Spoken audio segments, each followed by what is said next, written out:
আমি সন্তান সম্ভবা ছিলাম এবং আমাকে এমন পরিমাণে টর্চার করা হয়, সারা রাত বরফের উপর দাঁড় করিয়ে রাখা হয়। আমার ডান পাশের পাটা এখনো পর্যন্ত ভাঙা। আমার কাছে মনোনয়ন বাবদ ভারত যাওয়ার আগে জিএম কাদের 50 লক্ষ টাকা দাবি করেছিলেন। চুন্নু, মহাসচিব চুন্নু ডিবি হারুনকে ফোন দিচ্ছিলেন এবং আমাকে একবার ডিসি আকরামের রুমে আরেকবার ডিবি হারুনের রুমে নিয়ে কফি খাওয়ার জন্য প্রস্তাব করা হচ্ছে, খাবার খেয়েছি কিনা প্রস্তাব করা হচ্ছে, আবার মেন্টালি ডিসি আকরামের রুমে টর্চার করা হচ্ছে এবং টাকা দাবি করা হচ্ছে।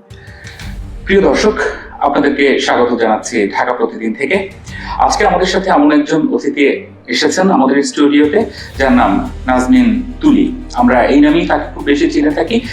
তিনি একাধারে একজন জাতীয় পার্টির কর্মী ছিলেন এবং উনি নানান ধরনের সোশ্যাল এবং সামাজিক কার্যক্রমে নিজেকে যুক্ত রেখেছিলেন। কিন্তু আজকে আমরা সেই গল্পগুলো নিয়ে আলোচনা করব না।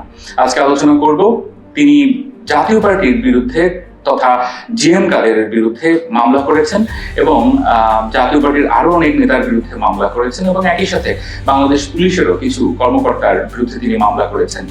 কেন তিনি মামলা করলেন এবং এটির নেপথ্যের গল্পটা কি, আজকে আমরা আমন্ত্রণ জানিয়েছি। তুলি, আপনাকে স্বাগত জানাই ঢাকা প্রতিদিনে। কেমন আছেন? জি, আলহামদুলিল্লাহ, বেঁচে আছি। আপনার সাথে ঘটে যাওয়া যে ঘটনাটি, আমরা আসলে সেই জায়গাটা থেকে শুরু করতে চাই যে কি হয়েছিল মূলত।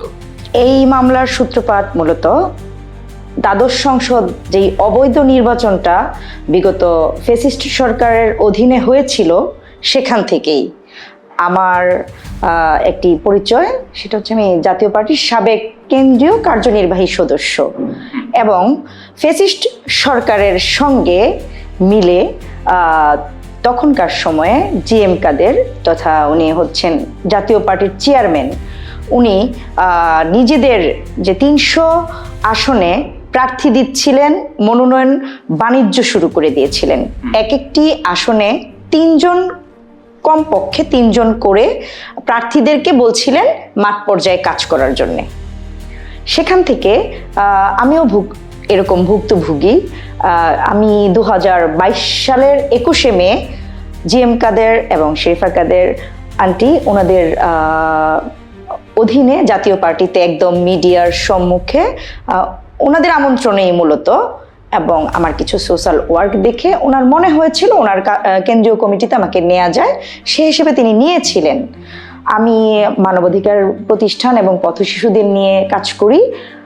তো আমার যেটা ওনার কার্যক্রমের মধ্যে খুবই বাজে লেগেছিল সেটা হচ্ছে আমাদের নরসিংদীতে দীর্ঘদিন পর নরসিংদী জেলায় একটি সম্মেলন করা হয় জাতীয় পার্টির, সেখানেও তিনি দুর্নীতি করেছে। এরকম তৃণমূল থেকে কেন্দ্রীয় পর্যায় পর্যন্ত ওনার বিভিন্ন রকমের দুর্নীতি খুব কাছ থেকে দেখতে পেয়েছিলাম। কারণ আমি সংগঠনে জয়েন করার পরে তিনি বলেছিলেন যে তোমার যদি সাংগঠনিক দক্ষতা তোমার মানবাধিকার কর্মগুলোর মতন খুব সুন্দর হয়, তাহলে তোমার জন্য আমি সংরক্ষিত মহিলা এমপি প্রার্থী অথবা সরাসরি নির্বাচনে তোমাকে অংশগ্রহণ করতে দিব। তো আমি যেহেতু একজন সোশ্যাল ওয়ার্কার, মানুষের জন্য কাজ করি, সামাজিক কাজ করি, ওনার হয়তো টিকিট বিক্রিটা উদ্দেশ্য ছিল। আমার উদ্দেশ্য টিকিট কেনা নয়, আমার উদ্দেশ্য ছিল আমি মানুষের কল্যাণে কাজ করি, সামাজিক কাজ করি। আর আমার আজকেই একজন এমপি হয়ে যেতে হবে সেটা এখনো অবধি আমার উদ্দেশ্য নয়। আমি মানুষের জন্য, সমাজের জন্য, নারীদের জন্য এবং অবহেলিত পথ শিশুদের জন্য কিছু কাজ করতে চাই। আচ্ছা, এই যে আপনি আরো যাদেরকে অ্যাড করেছেন, এখানে মজিবুল হক চুন্নু সাহেব, তারপরে হচ্ছে আপনার রেজাউল ইসলাম ভুইয়া, এদেরকে এরাও কি এই একই সাথে সম্পৃক্ত ছিলেন? একটা দুর্ঘটনা বা একটা দুর্নীতি করতে হলে একা কোনো কিছু করা সম্ভব না। কারণ আমার কিন্তু জিএম কাদের ব্যক্তিটার সঙ্গে ব্যক্তিগত কোনো সমস্যা নয়। মোট কথায় যেটা বলতে চাচ্ছেন, এটা হচ্ছে একটা প্রাতিষ্ঠানিক দুর্নীতি, তাই? জি। আচ্ছা, এই দুর্নীতির পরিপ্রেক্ষিতে আপনি যে মামলাটি করেছেন, সেই সাথে পুলিশেরও কিছু, যেমন পুলিশের একজন সাবেক ডিসিকে আপনি অন্তর্ভুক্ত করেছেন, পুলিশ এখানে কিভাবে আসলো, বা এখানে আরো একজন এসআই যার নাম পবিত্র সরকার, এরা কিভাবে আসলো, বা এই যে ঘটনাটা এদের বিরুদ্ধে কেন মামলা? আপনি পলিটিক্যাল দলের বিরুদ্ধে তো মামলা করছেন। আমি পলিটিক্যাল দলের বিরুদ্ধে মামলা করি নাই, আমি বিগত ফ্যাসিস্ট সরকারের শেখ হাসিনা যদি স্বৈরাচার হয় তাহলে ওনার অন্যতম সহযোগী হিসেবে বাংলাদেশের ক্ষতিকারক জাতীয় বেঈমান হিসেবে জিএম কাদেরকে আমি অভিযুক্ত করেছি এবং আমি খুব কাছ থেকে ওনার সংগঠনের কর্মী হিসেবে দেখেছি উনি প্রতিটা ক্ষেত্রে দুর্নীতি করছিল এবং প্রধান সহযোগী হিসেবে কাজ করেছে। প্রধান জাতীয় বেঈমান, জাতীয় ভিলেন বলা চলে, কারণ আমি ওনার দলের কর্মী হিসেবে এবং আমি যেহেতু অংশগ্রহণের পর থেকে সাংগঠনিক কাজগুলো আমার সাংগঠনিক কার্যক্রমগুলো আপনারা পর্যালোচনা করলেই দেখতে পাবেন আমি সাংগঠনিক কাজগুলো আমার নিষ্ঠার সাথে একাগ্রতার সাথে করে যাচ্ছিলাম, কিন্তু ওনাদের দুর্নীতির কাছে আমার সোশ্যাল ওয়ার্কগুলো থেমে গিয়েছে। আমি ব্যক্তিতুলীয় সামাজিকভাবে হেয় প্রতিপন্ন হয়েছি। আর আসছে আপনার পুলিশ কিভাবে জড়িত হলো, আমার কাছে মনোনয়ন বাবদ ভারত যাওয়ার আগে জিএম কাদের 50 লক্ষ টাকা দাবি করেছিলেন।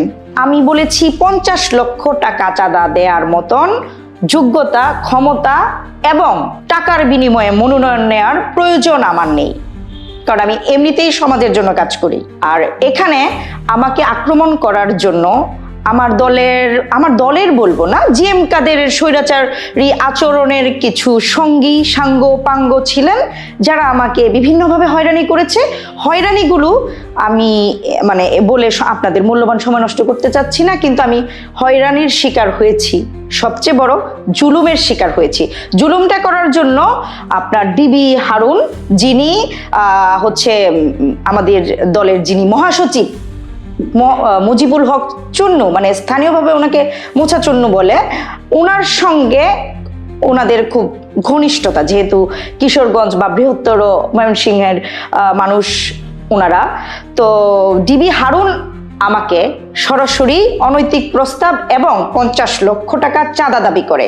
এবং আমি যেহেতু সোশ্যাল ওয়ার্ক করি, আমি আর আমার রাজনৈতিক ব্যাকগ্রাউন্ড নাই, আমি কাউকে মিষ্টি কথা বলে খুশি করার যোগ্যতা আমার এখনো হয়নি, আমি এটা সরাসরি বলবো, এটা আমার একটা দুর্বল পয়েন্ট। সেজন্য উনি ডিবি হারুন না স্বৈরাচারের খুব ঘনিষ্ঠজন, আমি মানে ওনার ক্ষমতা বা দৌড়টুকু সম্পর্কে আমি ওকে ভাবছিলাম না। আমার সাহস ছিল আমার কাজ, আমার পরিশ্রম, আমার সময় দেয়া। তো উনি আমাকে প্রশাসনিকভাবে অনেক হয়রানি করে, আমার বাসায় লুটপাট করে, এবং আমি 2022 সালে আসা একজন রাজনৈতিক কর্মী, নেত্রী এখনো হয়ে উঠিনি। আমাকে আমার বাসায় মানে পদত্যাগ করতে বাধ্য করার জন্য 4 জন ডিসি এসেছিল। আমি প্রত্যেকটা ডিসির নাম জানি না। ওনারা বলতেছিলেন যে আপনি এত ঘাটতেরা মহিলা কেন, আপনাকে শায়েস্তা করতে আমাদের 4 জন ডিসি কেন আসতে হয়েছে। এবং ডিবি হারুন বারবার আমার ফোন দিচ্ছিলেন, এবং এই তথ্য প্রমাণগুলো আমার মোবাইল, আমার ল্যাপটপ, আমার ঘরের যে সিসি ফুটেজ আছে, টেলিভিশন, সেগুলো সব কিছু এখনো পর্যন্ত আমি জানি না কোথায়। ডিবি হারুনের নেতৃত্বে, ডিসি আকরামের নেতৃত্বে এডিসি নাজমুল এবং এসআই পবিত্র সরকার আর অন্যান্য আরও ছিলেন একাধিক তখনকার স্বৈরাচার আমলের হয়তো যুবলীগ নেতা বা এরকম কিছু হতে পারে। ওনারা বারবার নেত্রীর নাম নিচ্ছিলেন, ওনাদের নেত্রীর নাম নিচ্ছিলেন, আমাকে ভয়ভীতি দেখাচ্ছিলেন, আমার ঘরে লুটপাট করে, ভাঙচুর করে, আমার মানে একদম আমাকে বলেছে যে জেল থেকে বের হয়ে তুই ভিক্ষা করে খাবি। তার মানে আপনি যেটা বলতে চাচ্ছেন যে ওনারা এই পুলিশের মাধ্যমে আপনাকে পদত্যাগে বাধ্য করে? হ্যাঁ, পুলিশের আগে কিছু দুষ্ট চক্র দ্বারা আমাকে আমার সম্পর্কে সামাজিক মাধ্যমে বিভিন্ন রকমের গুজব ছড়ানোর চেষ্টা করে, মিথ্যাচার করানোর চেষ্টা করে এবং আমাকে ফোনে হুমকি প্রদান করে, কিন্তু সেই বিষয়গুলো দিয়ে আমার মনোবল কোনোভাবেই ভাঙতে পারছিলেন না। সেজন্য ডিবি হারুনের নেতৃত্বে আমার উপর এই ধরনের একটা মানে অত্যাচার বা জুলুম আনা হয় আর কি, করা হয়। যখন অফেয়ারের কথা বলছিলাম তখন আপনি বলছিলেন যে আপনি তখন সন্তান সম্ভবা ছিলেন এবং তখন আপনাকে আসলে রিমান্ডে নিয়ে বরফের উপরে দাঁড় করিয়ে সারা জি, ওই বিভীষিকাময় ঘটনাটা একটু শুনতে। আমার মানে আমি যেহেতু ছাত্র জীবনে রাজনীতি করিনি, আমি সোশ্যাল ওয়ার্ক করেছি, শুধু মানুষের ভালোবাসা পেয়েছি। মানুষ এতটা নোংরা হতে পারে সেটা আমার ধারণা ছিল না। আমাকে যখন ডিবি অফিসে নিয়ে গেলেন, ডিসি আকরাম ওনার নাম। বারবার উনি বলছিলেন যে আমি ডিসি আকরাম, আমি হ্যান করতে পারি, আমি ত্যান করতে পারি, তুই সত্যি কথা তুই তুকারি, মানে নোংরা ভাষা একজন মহিলাকে যতটুকু বলা যায় ততটুকু টর্চার করা যায় ততটুকু করেছে। এবং বারবার চুন্নু, মহাসচিব চুন্নু ডিবি হারুনকে ফোন দিচ্ছিলেন এবং আমাকে একবার ডিসি আকরামের রুমে আরেকবার ডিবি হারুনের রুমে নিয়ে কফি খাওয়ার জন্য প্রস্তাব করা হচ্ছে, খাবার খেয়েছি কিনা প্রস্তাব করা হচ্ছে, আবার মেন্টালি ডিসি আকরামের রুমে টর্চার করা হচ্ছে এবং টাকা দাবি করা হচ্ছে। যখন আমি দিতে অপারগতা করি এবং আমার অভিভাবকরা বলে যে আমার দের এই ক্ষমতাটা নাই এটা হুট করে দেওয়ার মতন, তো তখন আমার উপর অত্যাচারের পরিমাণ বাড়ানো হয়। আমি যেহেতু একজন মহিলা, আমার যমজ 2টি সন্তান আছে এবং পরবর্তীতে আমি সন্তান সম্ভব ছিলাম এবং আমাকে এমন পরিমাণে টর্চার করা হয়, সারা রাত বরফের উপর দাঁড় করিয়ে রাখা হয়। আমার ডান পাশের পাটা এখনো পর্যন্ত ভাঙা। এটা আসলে মানে আমি বলতে গিয়ে মহিলা তো কষ্ট হচ্ছে, কিন্তু যখন আবার মনে করি যে এটা আসলে সমাজের কাছে প্রকাশ করা প্রয়োজন, সকলের জানা উচিত একজন স্বৈরাচার এবং স্বৈরাচারের দূষর কিভাবে গোটা একটা দল তৈরি করতে পারে, স্বৈরাচারের একটা সংঘবদ্ধ চক্র হয়ে কাজ করতে পারে, সমাজের জন্য কতটা ক্ষতিকারক হতে পারে এটা সকলের জানা উচিত। আমার সাথে দ্বন্দ্ব, উনি আমাকে সাংগঠনিক কাজে নামিয়ে দিয়ে মনোনয়ন বাবদ 50 লক্ষ টাকা চেয়েছে এবং এই টাকা নিয়ে উনি ভারত যাবে। ভারতে ওনার ফ্লাইটের আগেই যেন টাকাটা ওনার যে অন্যান্য সঙ্গীগুলোর নাম আমি দিয়েছি, বিশেষ করে রেজাউল, ওনার কাছে আমি টাকাটা দিয়ে দিই এবং আমাকে একদিন কাকরাইল অফিসে প্রায় 3 ঘন্টার মতন আটকে রেখে অশালীন অভদ্র আচরণ বলা চলে রেজাউল এবং অন্যান্য সকলের নাম আমি এখন বলতে চাচ্ছি না, কারণ চেয়ারম্যানের নির্দেশে যেহেতু করেছে, কিন্তু আমার সাথে সবচেয়ে বেশি বাজে আচরণ রেজাউল ইসলাম ভুঁইয়া উনি করেছিলেন টাকার জন্য এবং বারবার বলছিলেন ভারত যাওয়ার আগে টাকা দেওয়ার জন্য। তো আমি কিন্তু একজন বাংলাদেশের স্বাধীন বাংলাদেশের নাগরিক, আমার কোনো ক্রমেই মাথার মধ্যে আসছিল না ভারত থেকে উনি কিভাবে মনোনয়ন নিয়ে আসবে বাংলাদেশের সংসদ নির্বাচনের।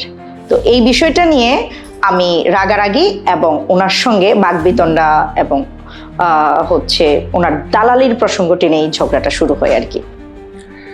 প্রিয় দর্শক, আজকে তো শুনলেন নাজমিন সুলতানা তুলির গল্প।